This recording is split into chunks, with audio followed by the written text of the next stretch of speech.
Welcome to this week's Treasury Career Corner podcast, where I interview Treasury professionals about their Treasury careers. Each and every week, I talk to them about how they've built their careers, where they are now, where they see both themselves and the Treasury profession going to next. Let's get on with the show.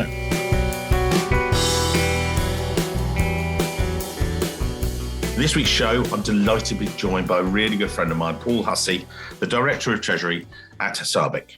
Now, SABIC is a global leader in chemicals headquartered in Riyadh in Saudi Arabia, from making cars and planes more fuel efficient to helping conserve the world's water supplies, colourful smartphone cases, right the way through. Chemicals is their business, 33,000 employees globally, operating in 50 countries. And I'm delighted to say that I placed Paul there a number of years ago, and we've been very much involved with building up the group globally. So, some of the questions I asked Paul, it's a bit weird because I know all the answers, but as always, it's for you guys listening today that you're going to get some amazing insights from Mr. Hussey. Paul, take us back, if you would, to the beginning of your career and how you first started in finance, and then you discovered the wonderful world of Treasury, although it was in banking, but we won't hold that against you, sir. Over to you.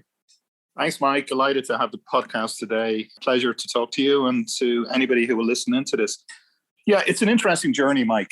I guess from an early age, I always wanted to be an accountant. Don't ask me why. I think it was more family relationships and family members who were in accountancy. So I qualified accounting and finance degree in Dublin City University, then went on and did the professional exams in accountancy.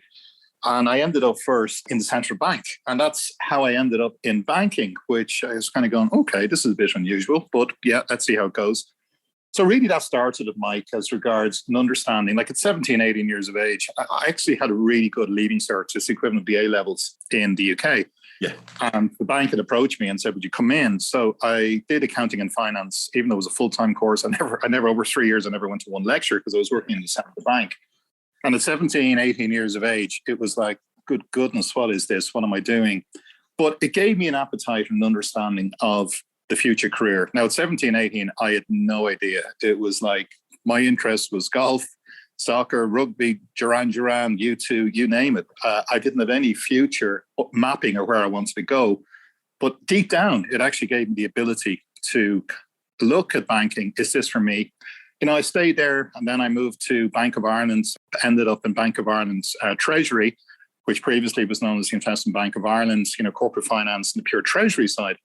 And that's really where I started. After 4 years in the central bank, 3-4 years in Bank of Ireland, that stage I'd qualified in everything and anything I was going to do professionally. And that's how my career started, Mike. So started in banking, then moved into Treasury, moved back into banking, moved into fund management, moved into banking, and then ended up in corporate Treasury really for the last 10 or 12 years. So that's been the journey. And Paul, on part of that, when you then did the Bank of Ireland thing, we had Sean O'Connor from Indeed on the show recently. Very similar background, actually. This, did the Treasury accounting piece, because we sort of joked on the show that every treasurer should do their stint in the sort of middle back office, middle office, but really because then when you're passing down, I think even if you're right at the top table, as you guys are, you then understand what you're doing lower down. It gives you the understanding the mechanics of things. That was a good start for you. And then you sort of grew, and took us through the changes from there and how you sort of built on that foundation, as it were. Yeah, Mike, it's a great point. Like I spent a couple of years in Danske Bank as head of institutional banking, going back about 12 years ago. And for me, that was the foundation of moving into ACOM, where I was for 10 years, and then into SABIC. Having the background in banking is extremely helpful in the Treasury world. You understand products, you understand simple things like capital weighting. How does that work for a bank? If you're looking for revolving credit facility, you're looking for different type of credit facilities, be they committed, uncommitted. You're looking at trade finance products. You're looking at foreign exchange. And, how does a bank look at this? Because there is a few out there in the corporate world that's an endless pot of cash from the banks to fund, whether it's A, B, or C corporate. Obviously, that's not the case. Yeah. So having that inside knowledge, and for myself working with some of the largest institutions and corporates when I was in Danske, and prior to that when I was in a couple of other banks, it gives you that appetite and understanding that you're talking the same message as your corporate banker. When he or she reaches out to you or you reach out to them, about a facility, because it does help, because the lack of understanding, if you are not in the inner circle, is a fairly big thing. And so then talk us through the moves as you then sort of really got more into core corporate treasury and made that transition over, because, you know, we got some great moves and, you know, and that's what I want the listeners to hear, sort of thing. So talk us through. Sure. Well, the one thing is, Mike, I've been very lucky. I've worked all over the world, and that's a huge plus. So I spent a huge amount of time in the States, worked in Luxembourg, worked in Switzerland, worked in London, a lot of time in Singapore, and then a lot of time in the Middle East. So looking at that, you know, treasury in its essence, what is treasury? It's cash. You know, we can put all sorts of bells and whistles around it. We can talk about embedded derivatives. We can talk about all the sexy stuff, but it's all about cash. Where's the cash? How do I manage the cash? What cash do I need, and how am I going to utilize it? You know, whether that's for return on investment on any CapEx program, or it's actually looking at simple structures. So for me, whether I was working in Tyco, spent a lot of time in the States, I was in Luxembourg, Switzerland, as I said, I was in Dublin, obviously, for a lot of the time as well. Or whether it was ACOM, where I ended up in Abu Dhabi and Dubai for 6 years, whether it's SABIC, now that I'm in Riyadh with a large international presence. It's pulling all that together. The international experience, I think, the one thing I'd say to any of your listeners is paramount. It's the understanding of the different mechanisms and how culturally the banking system will work in these jurisdictions. The other thing I'd say, Mike, is to actually have a wide remit within Treasury. You know, I spent a lot of time in corporate finance. You know, I spent a lot of time in legal and general bearings and fund management when I was in London. Now in SABIC, I'm over cash management and operations. And, you know, having the front office, middle office, back office understanding, everything goes together. You know, people would say to me, "Oh, back office, what do you want anything to do with that?" That's the lifeblood of where Treasury is. You know, the activities. It's the settlement, it's the process, it's the confirmation. The front office is obviously, you know, a lot of people want to do the front office. But if I look at the three of them together, front, middle, and back, it's basically a marriage between the three of them. And there should be no discrepancy, or there should be no lack of understanding of what, you know, Treasury is about across those three areas. So international experience, understanding of products, obviously front, middle, and back office is a key determinant for anybody to understand and grow within Treasury. And so just give us a quick run through, if you would, because, you know, you gave a very good summary, you know, before getting to your latest role. But so you were working Tyco Electronics, then you did your Danske, and then you did AECOM for 10 years. And I think what's key there, I just want to bring out, is the differences between the industries as such. So Tyco Electronics, later years became part of Johnson Controls, but, you know, what was that like for you treasury-wise? And we don't need to go into massive detail, but it's like someone's listening, say, "Oh, actually, so, you know, what did that give you? What did Tyco give you treasury-wise?" Yeah, so Tyco, when I joined Tyco in the early 2000s, Mike, it was such an interesting company to join. You know, we absolutely huge company, over 2,000 legal entities, 288,000 employees. Like, say, for example, in Germany alone, we had 110 different legal entities just in one country. But when I joined Tyco, it was going through huge change. There was issues within Tyco, which was part of the determining factor with a couple of other companies like WorldCom that brought Sarbanes-Oxley into play. Yeah. So the whole world changed on its head. It was like, you know, later in my banking career, when the whole issue of, you know, KYC, AML and compliance came in. But what Tyco, WorldCom, etc. went through in the early 2000s brought Sarbanes-Oxley in. They brought a better, much larger understanding of process, controls, the ability for leadership, CFOs, CEOs to understand that the controls that were inherent in the business was a huge factor within Treasury. Because obviously Treasury, you know, we managed the cash, we managed the balance sheet, we managed the capital structures. For me in Tyco, you know, it was this massive, extremely well-run, internationally focused conglomerate that we split in 2006 and 2007 into Tyco Electronics, into Tyco Healthcare, which was Covidien, and then has moved on again, and into what's left of Tyco. So, you know, working in that, and in 2006-2007, it took us a year. We did the largest demerger. Like, we were a $45 billion company, and we demerged the whole thing into the three standalone entities. So, you know, every company has its own identity and is different, but the core relationship is that the underlying essence of Treasury is similar. It all goes back to one thing. It's, you know, where's the cash? How do I get my hands on the cash? What cash do I need? And this is front, middle, and back office again, Mike, to what I went back earlier. It's the marriage and the cooperation between the teams to actually drive the business forward. And I think the one thing I saw in Tyco and I saw in AECOM and I'm seeing in SABIC now is the relationship between the business and Treasury. If I go back to when I started my career, Treasury was a fairly simple outfit, but really it has to be a business partner with the business. It has to be there. It has to understand what the business is doing. The business needs to understand what Treasury is doing. That you're not sitting in Treasury on your corporate high table kind of going, shouting down directions. There has to be that relationship for this to work. This marriage will only work where the 3 units within Treasury and the 2 units within corporate Treasury and the business are one.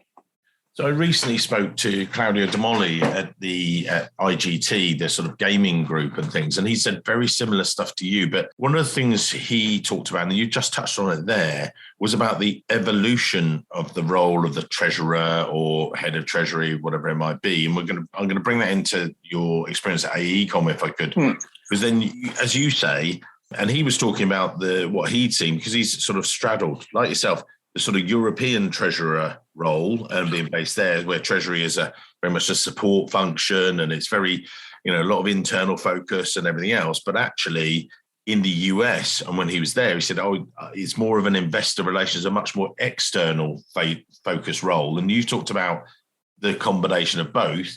And obviously, you encompass both and enjoy it, and we'll come to your current role. But when you then moved through Danske Bank, and then you joined AECOM. What was that like? So, been with the electronics group, done this big, massive demerger. You then done some banking again, gone back to that because you knew it so well. But how come then the move back into, a corporate? And what did AECOM do? I know, obviously, but for the people listening today.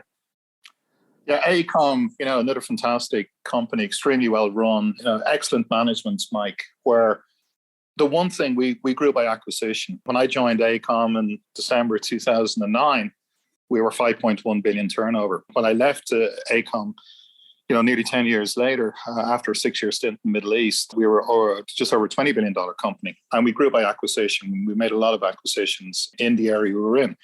AECOM is one of the largest, if not the largest, design houses in the world. Has at one stage, we had close to 90,000 professionals in the engineering, architecture, construction, design focus. So, we would in AECOM, it was like building multi-billion-dollar infrastructure programs. When I say building, I mean, from design through to construction supervision, all the way up, working with, contractors to actually build a project, which could be rail, could be airports, could be ports. It could be, the huge infrastructure projects is what we specialized in. So, that in itself, it was totally different than Tyco. Tyco was electronics, Tyco was healthcare, Tyco was security like an ADT or Sensomatic. AECOM was infrastructure. AECOM is different in the sense that you'd be working on a project and then you move on to something else. It was more consultancy based than Tyco, and obviously totally different again than SABIC that we can get onto. But again, it goes back to it is that Treasury in itself, Mike, it's keeping it simple, and it's keeping a focus on what matters to the CFO, to the CEO, to leadership. And again, it goes back to cash. It goes back to business partnering. It goes back to looking at the correct products and projects that work for Treasury to keep it as simple as we possibly can. Every company is different. We can talk about a multitude of companies, Mike, but it comes back to one thing. Corporate treasury within A, B, or C should have the same focus. The business model is totally different, but it comes back to the same thing: cash, cash, and cash. And when you joined AECOM, was it very much that, again, I want to get onto your current role and things and some of the stuff you've done with SABIC and stuff, but when you joined AECOM, was treasury at the heart of things, or was it a support function? What was the ethos there, sort of thing, when you joined? Yeah, very much the heart of things, Mike. Run slightly different than other corporates or other companies I have been in. Obviously, head office was in Los Angeles. We had Dublin. We had other satellite offices, treasury offices for tax reasons and for structuring reasons. But it was, the main team internationally was run out of Dublin. We had a small treasury team, but we had a very, very strong treasury team. And one of my colleagues now is that I worked with is now the group treasurer of Ryanair. Everybody knows Ryanair, one of the most successful airline companies in the world. So there was a great ability to hire and retain talent work with head office, spend a lot of time with head office. We structured programs and projects together within AECOM. But the thing was, there was a great correlation between the different teams, as I say, front, middle, and back office. And that was slightly structured differently than what we had in Tyco and certainly what I have in SABIC, but all for the good, Mike. So talk us through then, you got placed by me at the group and SABIC. So talk us through your role there and, what was it like, and also, maybe we'll touch on the fact that you're based in Riyadh, so it really, Treasury has taken you around the world and you've really embraced that throughout your career. Talk us through that. I moved to Riyadh literally nearly a year ago when I took the job, Mike, with SABIC. Obviously, COVID had hit. I couldn't get to Riyadh. I was in Dublin, which was great. I was with the family. And then the 2nd of December last year, I moved over to Riyadh. SABIC, obviously, it's an extremely successful, extremely well-known company. Brand-wise, we're number 2 globally in the chemical market. We got taken over in October last year by Aramco. We were previously 70% owned by PIF, which is the Public Investment Fund of Saudi Arabia, the sovereign wealth fund. Then Aramco came in and bought the 70% stake. There's a really good fit between Aramco, obviously the world's largest oil company, and SABIC. We'd be number 4, number 5 globally in the chemicals market. And looking at the synergies between Saudi Aramco and ourselves is an absolutely great fit. So, with that, Mike, we're working closely with Aramco to grow market share within different jurisdictions. SABIC, while we're Riyadh based, we have, obviously we're very large in Asia. We have our hub for capital, SABIC Capital 1, SABIC Capital 2, which is the rest of the world, based out of the Netherlands. We have a very strong global treasury team, and we're going through transformation at the moment because we're looking at how we can even make it better. I think this is one of the things for treasury. It's that you can never stand still. You need to look at, is the program and is the team and is the structure correct? And we're looking at that in SABIC at the moment. Through yourself, we hired an extremely strong group treasurer in Rob Farrow, who came into us just over a year ago.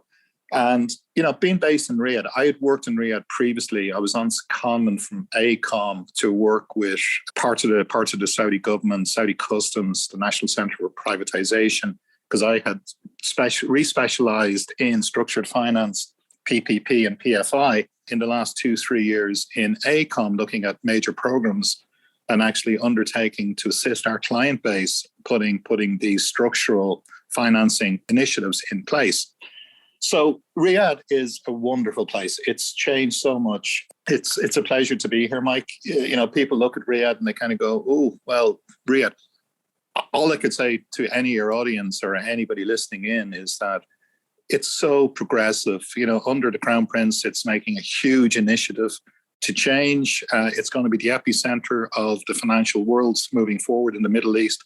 So really, Riyadh has a huge amount of benefits. A lot of the top banks are moving here or have already moved here. Yeah. So all in all, Mike, a really good move, very progressive, and working for SABIC, with the Aramco backing, it's been good. So there are a number of other people out there that will have made similar moves. They've joined a global group, if you like, and they want, as you say, Treasury's got to move on. But hang on, you're not a little cog, but you have the big mega majors, the Shells, the big corporates like yourselves, big. Sometimes when, and again, I know the answer to this because when I was talking to people about, the role, and I told you about this, but also some of the other people, they were saying, oh, the role, is it big enough? Am I going to be able to make change? And I said, look, if you want change, this is the place to be. It's literally every day is different and changing rather than just come in, same desk, and you'll be doing the same job in a year's time. How do you, as the sort of treasury director, sort of lead that, if you like, and coach those guys? As you say, you got the support of Rob, but how do you go out with that?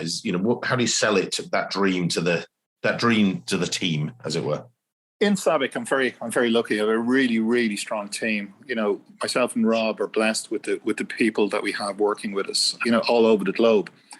And it's synergizing that, Mike, into what is our focus, what is our vision, what is our future, what is our business plan, what is our CapEx undertaking, what is our growth.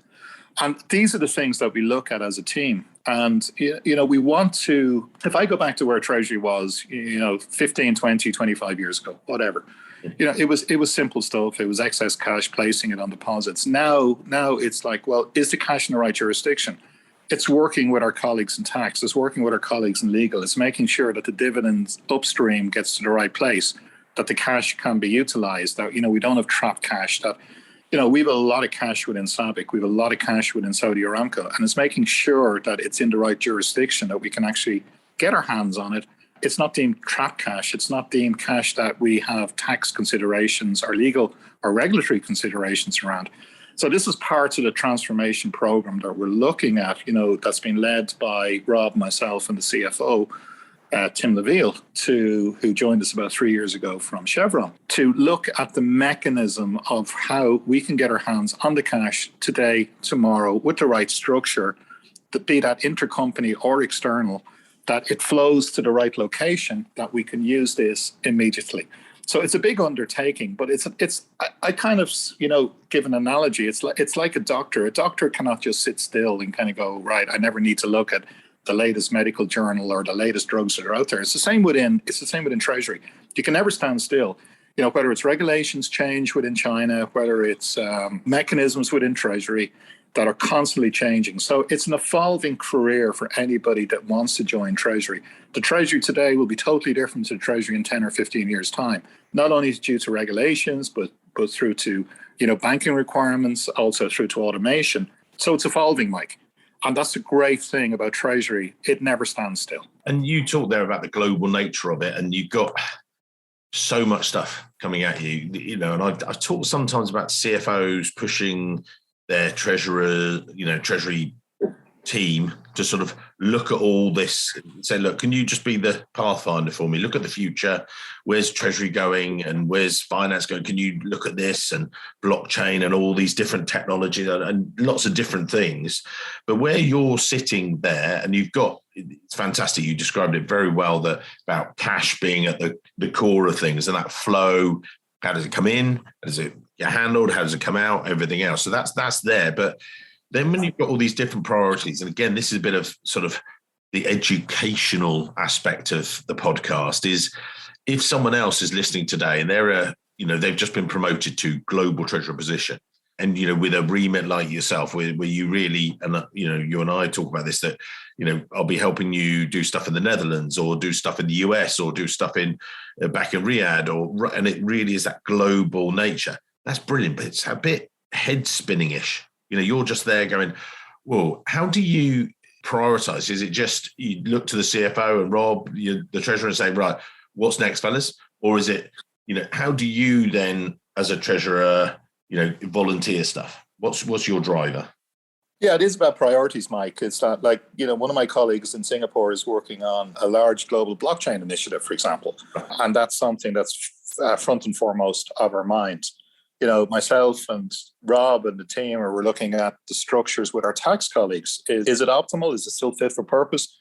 We think the answer is yes, but this is a continuing understanding and mechanism again of how we get cash back. It was like if I go back to ACOM, totally different company, because obviously SABIC has a very strong credit rating that is underpinned as well by the sovereign rating of Saudi Arabia. We had a lesser credit rating in ACOM, but it was still a very strong investment grade rating. But for us, because we were doing so much international work, and DSO was a huge issue for us, it was evolving to kind of go, well, how can we get our cash quicker?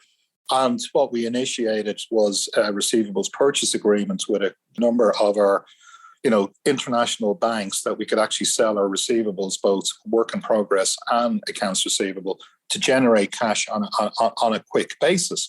That was a huge plus for us. SABIC is different because we have a lot of cash, but the cash is all over the globe, Mike. So it's getting it back to center. Here in Saudi Arabia, there is a program that the Crown Prince launched about 5-6 months ago called the Sharik program, where there'll be massive investment in the Saudi economy. So we need cash here rather than internationally. But then on an international basis, we have huge growth aspirations in different jurisdictions where there'll be massive potential capex spend. So again, it's making sure that we're totally in sync, whether it's the CFO team, the FP&A team, ourselves, to understand the future. And you're right, Mike. Like, I look at this at times and it is a bit head spinning, but again, it's about priorities. And it's turning into being a bit of a Mystic Meg. For people who don't know Mystic Meg, she's somebody in the UK that kind of tries to understand. Yeah, where how the lotto numbers will come out on a Saturday and a Wednesday. So it's having that approach to look to the future, not stay still, and really understand the business model. Because if you're in a growth phase against if you're in a cash crisis phase, it's a different requirement. But it's looking 6, 12, 18, 24 months out, Mike, to understand where you're going to position your priorities and the team and the products and the banks. And even aligned to that, like if I look at where I think the global treasury market is going, the whole renewable and green initiatives is going to take center stage moving forward, whether it's green RCFs, green bonds, looking at green project finance funding requirements. This is the next generation. And this is where we absolutely have to put our time and understanding with the banks, because it goes back to what I said earlier.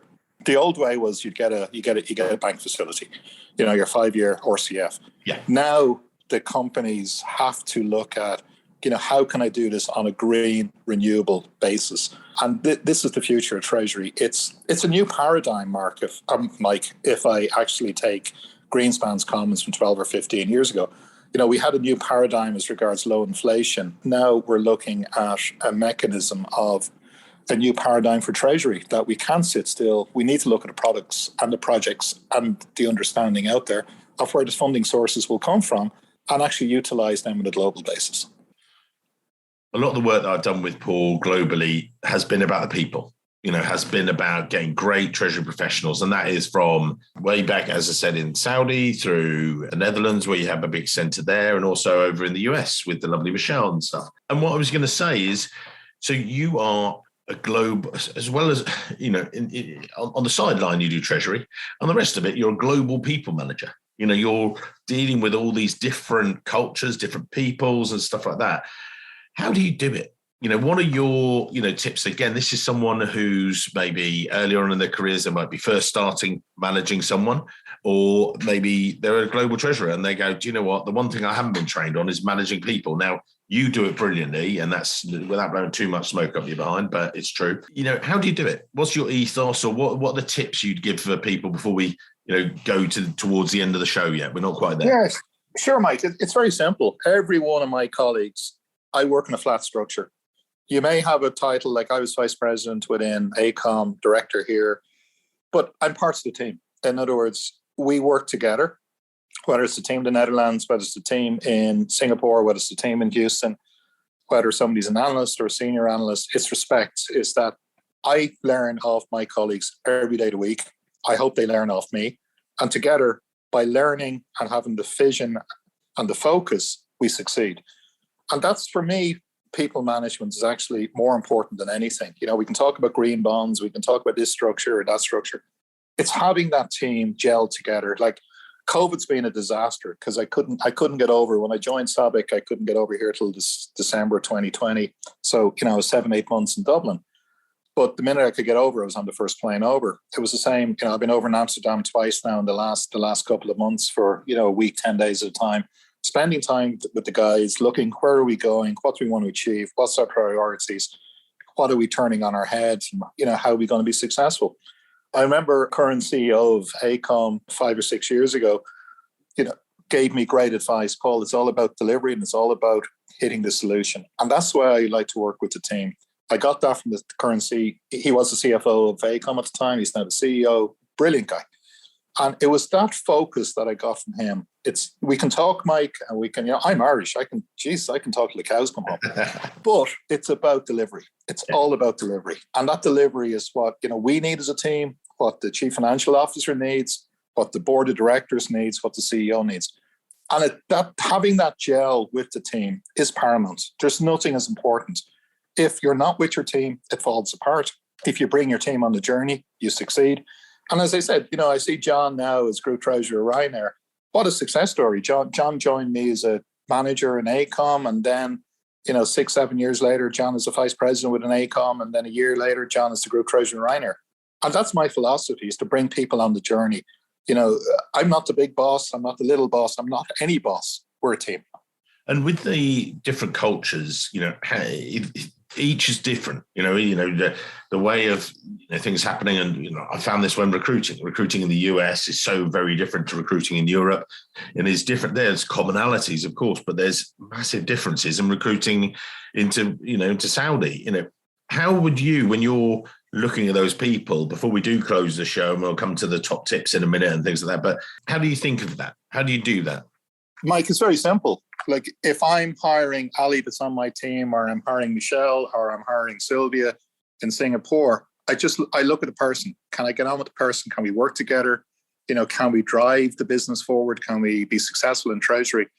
And it's all about learning as well, is to bring the guys on the learning curve, is to be open, is to be frank, is to be honest, and basically move forward together as a team. Like, it's as simple as that. Whether somebody is local in Saudi Arabia, or is Irish like me, or is from Singapore like Sylvia, it makes no difference to me. It's that we can work together as a team.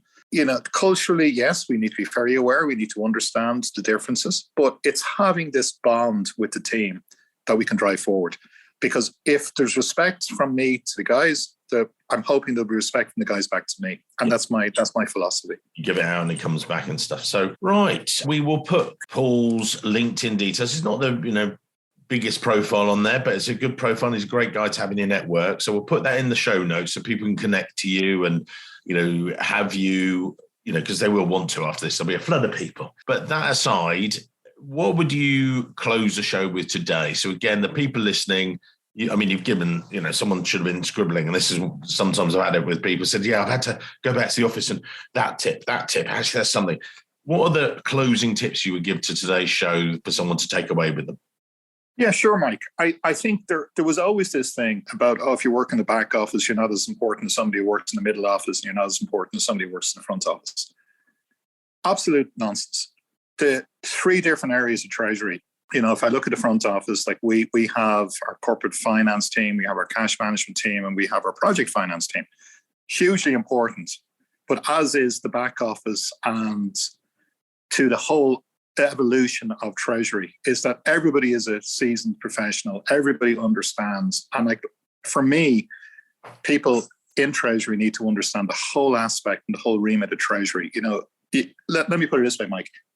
You can't drive a car without an engine.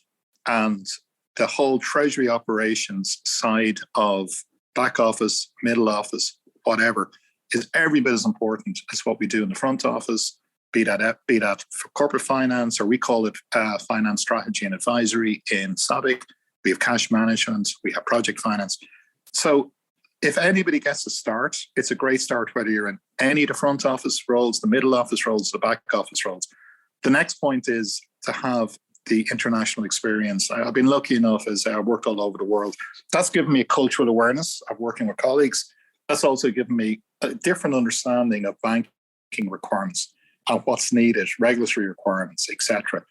Number 2, and the third thing is to be open to change. Is constantly be looking not over your shoulder what we did in the past, but what are we going to do in the future? We talked to Mike about the green initiatives on funding. You look at where project finance is going into the next 5 or 10 years. That's going to be a massive evolution. We look at cash management structures, working with our colleagues in tax. They're going to change because they never stand still. So in summary, international experience, if it's open to anybody, it's a huge plus to have. Working in different parts of treasury, front, middle, back office, huge part to have. And be open to change and have a transformational mindset. The treasury today was certainly not a treasury 15 years ago, and certainly won't be the treasury 5 or 10 years. So that's it in total, Mike. Those 3. That's what I've worked on. That's been my MO, modus operandi, and that's what I've tried to achieve. I'm not saying it's always worked, but that's been the front and foremost in my mind. Amazing. Guys, as I say, we'll put Paul's details in the show notes, so definitely connect to him. He's an amazing guy to have in your network. And all that remains for me to say, sir, is can't wait to see you soon. And thanks very much for today's episode. Thanks, Mike. Thank you, sir. Really enjoyed it. Thanks very much. Cheers. Hello, it's Mike here again. I hope you enjoyed this week's show. If you did, then maybe you want to follow the show or subscribe depending on where you listen, whether that's iTunes, Spotify, or another great place to listen to the show from.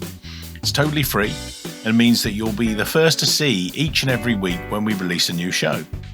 And maybe whilst you're there, you could even leave a quick review. Reviews and ratings are among the most important metrics for a podcast to effectively rank. And as you can probably appreciate, the podcast is a lot of hard work to produce every week. It'd be amazing. Just take, say, 20 seconds, leave a quick review of my amazing guests and their great career stories. We'd really appreciate it. Thanks very much, and I can't wait to see you soon.